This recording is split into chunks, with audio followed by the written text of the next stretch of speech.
2 కిలోల బంగారం, 23 కిలోల వెండి, 200 కోట్ల రూపాయల విలువైన 45 ఎకరాల వ్యవసాయ భూమి నగరాలకు సమీపంలో.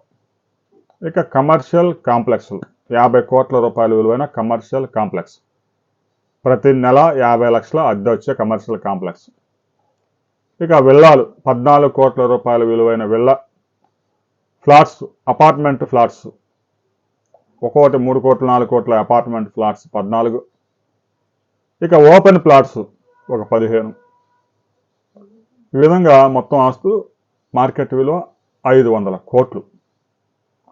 ఇదేదో ఒక వ్యాపార సామ్రాజ్యానికి సంబంధించిన ఆస్తులు కాదు. ఎవరైనా 30 సంవత్సరాలు 40 సంవత్సరాలు వ్యాపారాలు చేసి సంపాదించుకుంటే మనం దాన్ని తప్పబట్టాల్సిన పని లేదు.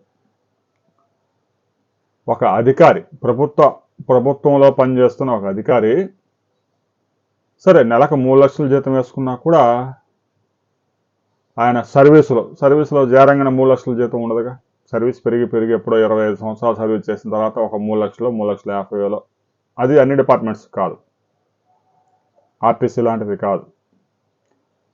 హైయెస్ట్ బాగా పేమెంట్ చేసే విద్యుత్ శాఖలో కూడా తీసుకున్నా కూడా నెలకు 3 లక్షలు 3.5 లక్షలు జీతాలు వస్తాయి. ఆ ఉద్యోగి జీవితకాలంలో 3 కోట్లు 4 కోట్లు మహా అయితే సంపాదించవచ్చు. కానీ హైదరాబాదుకు చెందిన ఒక పోలీస్ అధికారి 500 కోట్ల రూపాయల అక్రమాస్తులు పోగేశాడు. ఈయన ఉద్యోగం చేస్తూ భార్య ఏమైనా వ్యాపారం చేసి జాకెట్లు కొట్టి సంపాదించిందంటే అది కాదు.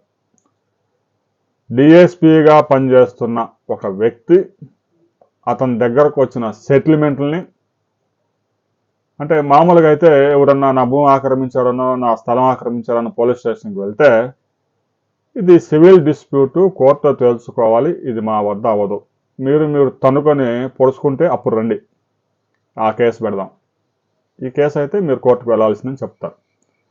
అలా కాకుండా ఏ డిస్ప్యూట్ వచ్చినా కూడా దాంట్లో దూరి సగం ఆస్తిని లాయర్లతో కలిసి సగానికి పైగా ఆస్తిని లేపేసి వారి దగ్గర గుంజుకొని ఈ విధంగా 500 కోట్ల రూపాయల ఆస్తులు మేటేశారు. ఈ ఆస్తుల మేట తెలంగాణకే పరిమితం కాలేదు, కర్ణాటకలో కూడా కొనుగోలు చేశారు. దాదాపు సంవత్సరం పాటు ఏసీబీ అధికారులు నానా పాటలు పడి 16 ప్రాంతాల్లో ఆయన ఆస్తులు గుర్తించారు. మరో 40 ప్రాంతాల్లో ఆయన ఆస్తులు ఉన్నాయి.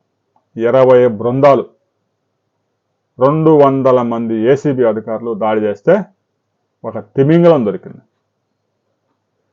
ఇలాంటి తిమింగలాలు ఒక తెలంగాణలోనే కాదు, ఆంధ్రాలోనే కాదు, ఉత్తరప్రదేశ్లో కాదు, బీహార్లో కాదు, దేశవ్యాప్తంగా లక్షల సంఖ్యలో ఉన్నాయి.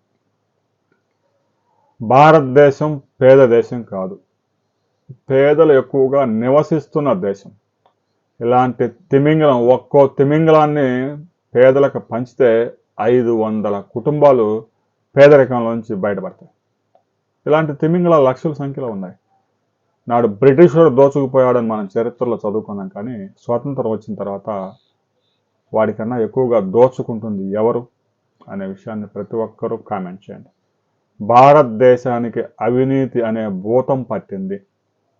ఈ భూతాన్ని వదిలించాలంటే ఏం చేయాలి అనే విషయాన్ని ప్రతి ఒక్కరూ కామెంట్ చేయండి.